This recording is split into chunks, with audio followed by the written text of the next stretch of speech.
Assalamualaikum warahmatullahi wabarakatuh. Selamat pagi dan salam sejahtera untuk kita semua.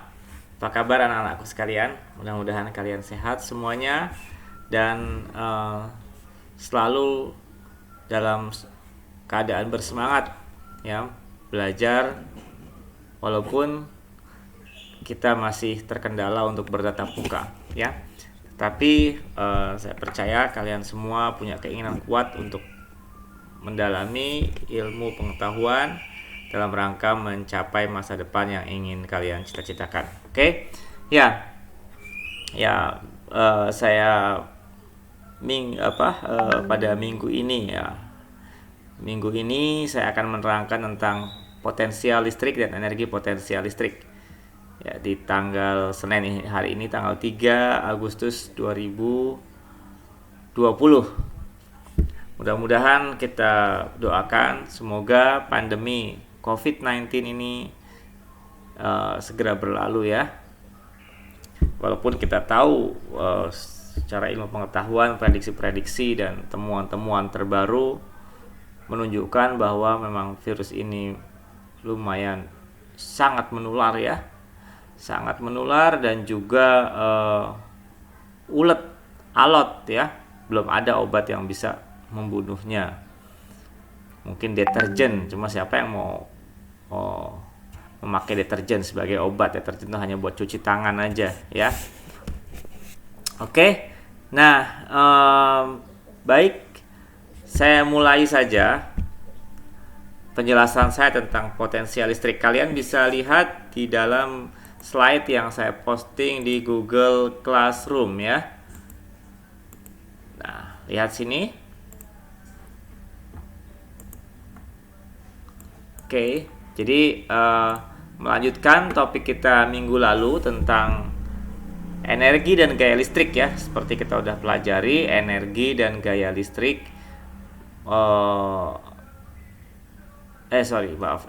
Gaya listrik dan medan listrik. Nah, kalau gaya listrik itu membutuhkan interaksi dari dua buah muatan ya. Muatan A dan B, kemudian dia bisa saling tolak menolak atau tarik menarik. Sementara gaya listrik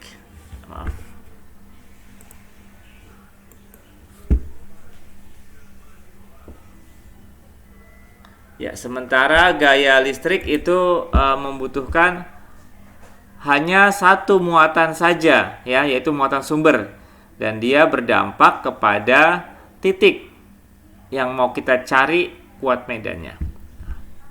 Lalu apa hubungannya dengan potensial? Kita akan lihat bersama ya sekarang. Nah, oke. Secara definisi, potensial listrik adalah perubahan energi potensial persatuan muatan ketika sebuah muatan uji dipindahkan di antara dua buah titik.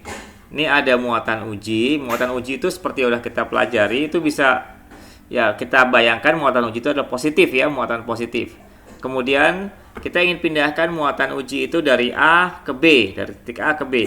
Tetapi pemindahan itu berlangsung di dalam daerah medan listrik, yaitu E di sini. Di sini kita lihat arah medan listriknya ke sana.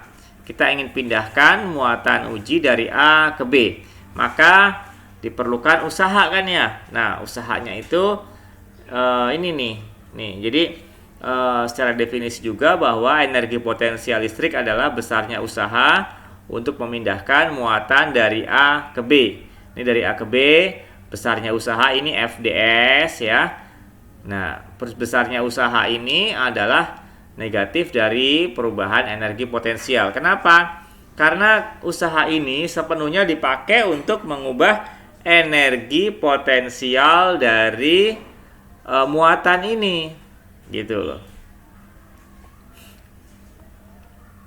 Nah, oke, kita akan lihat bahwa kita ketahui F itu adalah Q dikali E ya. Seperti udah kita bahas sebelumnya, gaya listrik itu adalah Q dikali E. Nah, kalau F-nya kita ganti dengan Q kali E, maka jadi seperti ini. Maka ketika kita buat definisi sesuai dengan definisi, potensial listrik adalah perubahan energi potensial persatuan muatan, maka kita tinggal bagi saja ini dengan Q, ya, Q-nya hilang, jadinya ini. Nah, ini adalah definisi dari potensial listrik, di mana DS adalah elemen lintasan, nih dia nih, sepanjang dari A ke B. Gitu. Jadi, energi potensial listrik itu, ya, perubahan energi potensial itu dihasilkan dari adanya usaha yang berusaha memindahkan muatan dari titik A ke titik B. Oke. Nah, kalau kita selesaikan persamaan integral tadi, maka kita akan jabarkan itu E itu sebagai kaki per R kuadrat, di mana Q itu adalah muatan sumber. Muatan sumber yang memberikan medan listrik ini E, ya. Jadi anggap aja ada muatan sumber di sini, positif, arahnya ke sana, kan berarti keluar dari muatan itu. Nah, nih, jadi kuat medan listriknya adalah kaki per R kuadrat, DS atau DR, ya. Lalu kita integralkan, maka dia menjadi kaki per R, negatifnya hilang, ya kan. Kemudian batasannya dari A ke B. Nah, ini potensial dari B ke A, ya kan. Oke, potensial VB min VA. Delta V itu adalah potensial di B dikurang potensial di A. Oke, lalu dari sini kita dapatkan VB itu kaki per RB, VA itu kaki per RA. Jadi potensial listrik adalah V sama dengan kaki per R. K itu konstanta 9 kali 10 pangkat 9 Newton meter kuadrat per kolom kuadrat, ya. Q itu adalah muatan sumber yang menyebabkan adanya potensial ini. Nah, jadi yang menyebabkan kuat medan listrik. Jadi dia analog dengan kuat medan listrik, ya, potensial itu, ya. Mirip dengan kuat medan listrik. Muatan yang terlibatnya hanya Q1 saja. Sementara kalau energi potensial listrik, muatan yang terlibatnya 2. Muatan sumber dan muatan di titik tersebut, ya, yang terpengaruh. Sementara kalau potensial hanya muatan sumber saja. Nah, jadi kenapa kok saya nyebutnya sebagai perbedaan, ya? Karena memang perbedaan potensial dan perbedaan energi saja yang bermakna, ya. Karena sering kita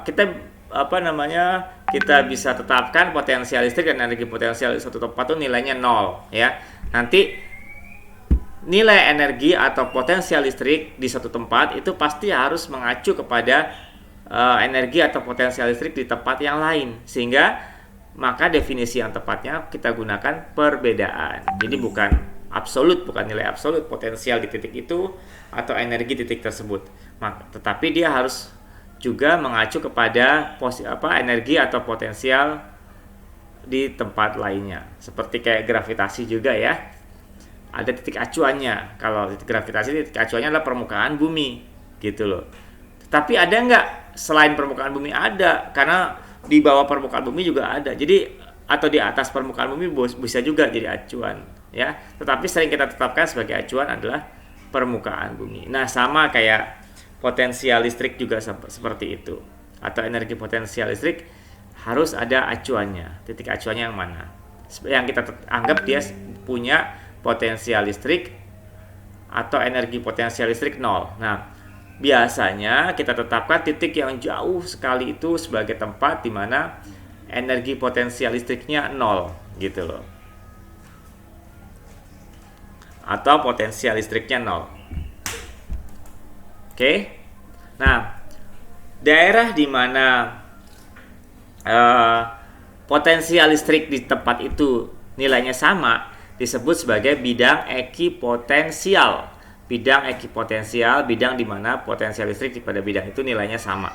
Nih, sepanjang V2 nilai potensialnya sama, ya, pada bidang ini, ya. Kemudian daerah di V1 juga potensialnya sama. Daerah di sekitar di garis V4 ini sama potensialnya. V5 sama. Di V3 juga potensialnya sama. Nah, gitu loh.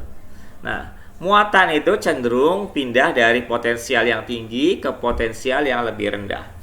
Jadi dia akan pindah dari potensial dari V2 dia akan pindah ke potensial yang lebih rendah. Yang lebih rendah di mana? Gitu. Nah, di V3 misalnya. V3 tuh 0 nih potensialnya nih. Di sini kenapa seimbang? Karena seimbang antara plus dan minus Q. Yang mengimbangi di sini. Atau kuat medannya di sini 0. Nah. Oke, jadi di sini nih. Jadi dia pindah muatan dari potensial yang lebih tinggi ke potensial yang lebih rendah. Sama seperti kayak air ya, mengalir dari ke tempat yang lebih tinggi ke tempat yang lebih rendah. Nah, muatan juga cenderung pindah dari potensial yang lebih tinggi ke potensial yang lebih rendah. Oke. Nah, potensial listrik karena beberapa muatan. Nah, kalau ada lebih dari satu muatan, maka potensialnya adalah jumlah skalar dari potensial yang disebabkan oleh muatan sumber gitu. Kalau jadi V sama dengan K dikali Q dibagi R. Jadi kalau ada 3 muatan sumber, maka K-Q1 per R1 tambah K-Q2 per R2 tambah K-Q3 per R3. Begitu loh.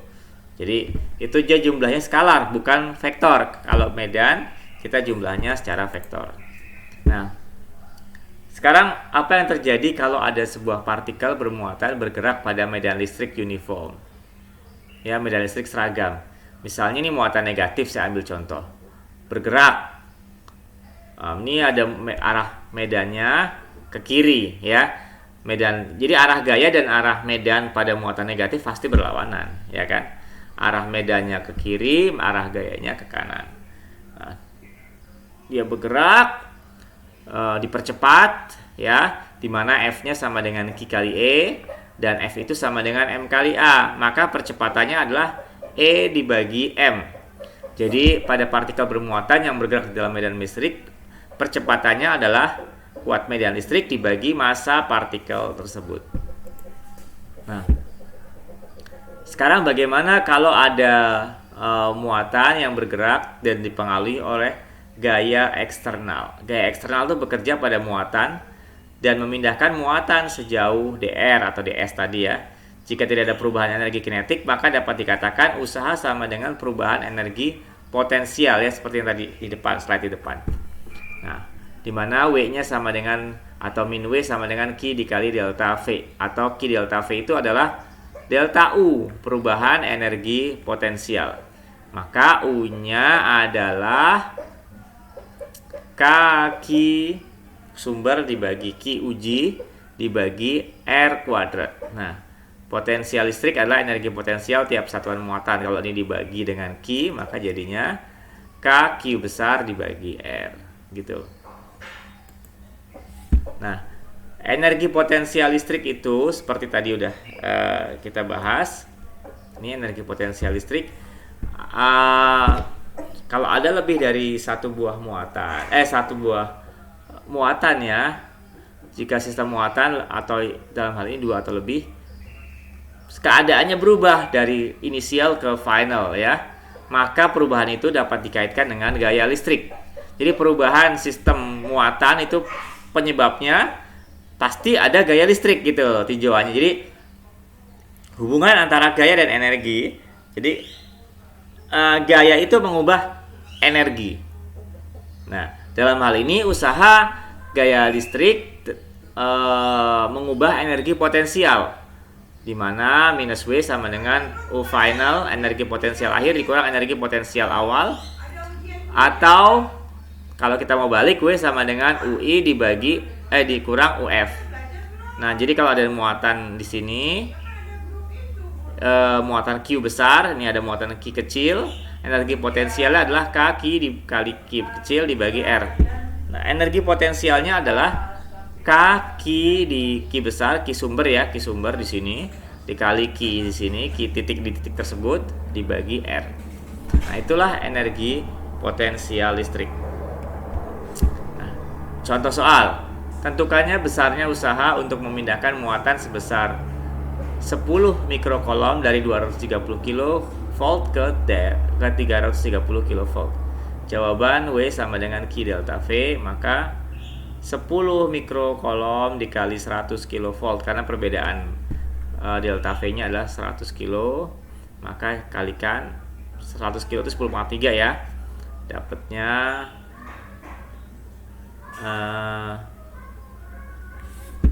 berapa? Ini 10 pangkat minus 6, 10 pangkat min 5, iya, 10 min 5 dikali 10 pangkat 5, 1 Joule ya, 1 Joule. Oke. Nah, perbandingan contoh yang berikutnya, perbandingan potensial listrik pada dua tempat yang jaraknya masing-masing Q dan 3Q. Jaraknya Q dan 3Q ini bukan muatan ya, tapi jarak ya. Q dan 3Q. Maka V itu berbanding terbalik dengan jarak. Tinggal gini aja. Maka 3/1. Jadi perbandingannya adalah 3/1. Nah, ini saya sisakan buat kalian untuk bisa dikerjakan. Dua muatan plus Q dan minus Q terletak dalam satu bidang datar seperti pada gambar ini. Titik Q terletak di tengah-tengah, plus Q dan minus Q. Letak titik yang potensial listriknya 0 itu di mana? Coba kamu cari, apakah di P, apakah di R, apakah di titik Q. Coba silahkan ya. Kamu cari atau di P juga, di Q juga, atau di R juga ya. Silahkan cari tahu di mana letak titik yang potensial listriknya sama dengan 0. Nah, itu ya. Oke. Lanjut ya. Sekarang bagaimana kalau ada muatan yang bergerak di antara dua plat sejajar? Ini ada dua plat A dan plat B. Plat A dihubungkan dengan potensial tinggi, sementara plat B dihubungkan dengan potensial yang lebih rendah. Ini misalnya baterai lah ya. Kemudian muatan itu akan bergerak. Plus ya, muatannya akan meninggalkan plat positif karena ditolak ya oleh plat plus, kemudian akan ketarik ke plat B yang negatif. Nah, mula-mula plat ini diam di A, lalu dipercepat bergerak ke arah B dengan gaya sebesar Q dikali E. Oke, jika muatan plus Q ini tiba di B, maka usahanya itu apa? Nah, usahanya sesuai dengan rumus yang di depan tadi. Minus F dot DR. DR ini vektor, ini perkalian dot vektor, hasilnya skalar. Kemudian batasannya dari 0 jaraknya ke D. Dihitung dari A ya, D. Oke. Maka F itu bisa kita ganti Q dikali E. Nah, lalu kalau kita hitung V sama dengan W-nya sama dengan minus E dikali D, ya kan? Kan kita terapkan batas, maka jadinya E dikali D. Gitu usahanya.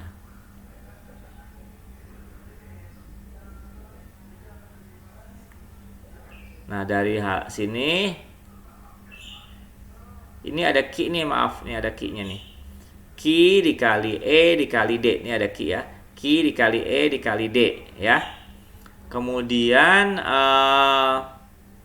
karena kita ketahui W sama dengan delta Q dikali delta V, maka Q-nya udah ada, maka delta V-nya itu adalah E kali D. Delta V-nya adalah E kali D. Jadi kamu kalau mau nyari delta V itu hanya mengalihkan kuat medan dikalikan jarak antar plat. Gitu. Lalu pada peristiwa tadi berlaku hukum kekekalan energi listrik, di mana energi mekanik itu atau energi listriknya dalam arti di sini kita sebut sebagai energi mekanik ya. Energi mekaniknya energi kinetik tambah energi potensial listrik. Energi kinetik itu setengah mv kuadrat, sedangkan energi potensial listrik atau U sama dengan K Q besar dikali Q kecil dibagi R. Q besar itu sumber, ini uji. Ya, muatan uji. Karena berdasarkan teorema usaha energi W sama dengan delta EK dan W sama dengan minus delta U, maka kita gabungkan saja, dapatnya energi potensial tambah energi kinetik awal sama dengan energi potensial tambah energi kinetik akhir, atau perubahan energi kinetik potensial ditambah perubahan energi kinetik itu sama dengan 0 ya. Jadi itu ya. Nah, lalu bagaimana kecepatan muatannya kalau setelah tiba di plat B? Kita terapkan saja hukum kekekalan tadi. Nih di plat B itu perubahan energi kinetiknya adalah setengah mv kuadrat dikurang 0, karena di plat A dia belum punya energi kinetik. Sedangkan perubahan energi potensialnya adalah Q dikali delta V. Ya. Maka VB-nya bisa kita cari 2Q pindah ke sana dikali delta V dibagi massa partikel. Jadi kecepatan di plat B ini bisa dihitung sebagai ini. Jadi di B itu dia tambah cepat karena dipercepat oleh potensial atau kuat medan listrik. Penerapannya adalah pada ini tabung sinar katoda ya. Jadi di sini plat negatif dan plat positif. Elektron dipercepat dari plat negatif menuju plat positif. Kemudian gerakannya bisa didefleksikan sesuai dengan keinginan kita. Kita atur saja nih perbedaan medannya, maka dia akan tiba di layar pada tempat-tempat yang kita inginkan. Nah, itu juga sebagai salah satu prinsip kerja tabung CRT cathode ray tube atau TV zaman dulu, TV tabung zaman dulu ya. Gambar di layar itu tercipta karena elektron yang menumbuk layar fluorescence yang ada ya. Kita atur kemana elektron itu akan menumbuk layar, dan itu datangnya sangat banyak elektron dan sangat cepat sehingga dengan seketika bisa terlihat seperti ada bentuk gambar ya. Oke, demikian saja penjelasan saya tentang potensial listrik. Lebih lanjut kita bisa diskusikan melalui di Google Classroom ataupun WA. Terima kasih. Assalamualaikum warahmatullahi wabarakatuh. Ya, oke. Kalau ada pertanyaan jangan lupa tanyakan saja atau komunikasi lewat WA. Terima kasih.